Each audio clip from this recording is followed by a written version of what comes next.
enlightened and innovative humanitarian, animated primarily by strong bond of brotherhood and fraternal ties, God-loving and non-sectarian, law-abiding, liberty-oriented, non-political, and placed with intense mission, service to country, its people, and its community. Pagtulong sa ating kapwa ay aming dedikasyon, bagong bayani na ang makabagong henerasyon. Pagmamahal sa Diyos at bayan ang naging pundasyon, maging mabuti na ehemplo yan ang aming misyon. Kaya magkaisa sa mabuti na hangarin, sa paglipad ng agila lahat ay hihilahin. Halina at sumama ikay aming aakayin, pag-unlad ng ating bayan yan ang aming panalangin. Ito'y pinagtibay na samahan at kapatiran, sandigan at karamay ang nalipan na lapitan. Bukas palad sa pagtulong sa mga nahihirapan, lalo na sa kababayan na wala nang makapitan. Mga kuya at mga ate, bagong tagapagligtas, handa na magprotekta, laging bigay buong lakas.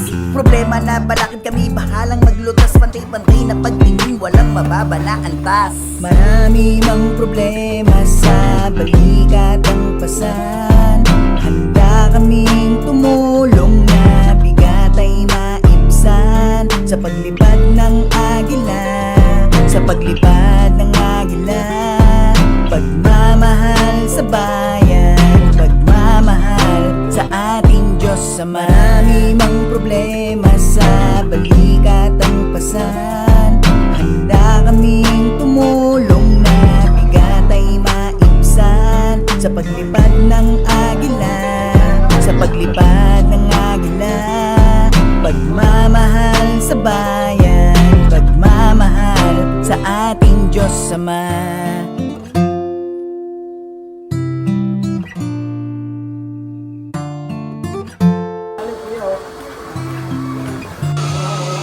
San mang panig ng mundo, kahit pulo, pantay-pulo, pantay-pantay ang bawat tato at higain at gusto. Pursigido at desidido, laging bigay ang todo, wala sa bokabularyo ang umurong paggusto. Para sa kababayan, sinakripisyo ni madami, simula pa lang aspirant, binigay na ang sarili. Mabuhay ang agila at napabilang nakasali, sa aking paglipad, pagtulong sa bayan ay bahagi. Sumama sa pag-ahon, sumama sa pagbangon, gabundok man pagsubok, nag-istola higating alon. Alalay ang agila sa problema na humamon, kabalikan at katulong at silbi na solusyon. Bukal sa aming puso at panahon, ito laging nagsasabi na ito laging nagugo, tila biyaya na ginto, isa sa yaman na tago. Para sa Diyos at bayan, isang pangkat nagkasundo. Marami mang problema sa balikat ang pasan, handa kaming tumulong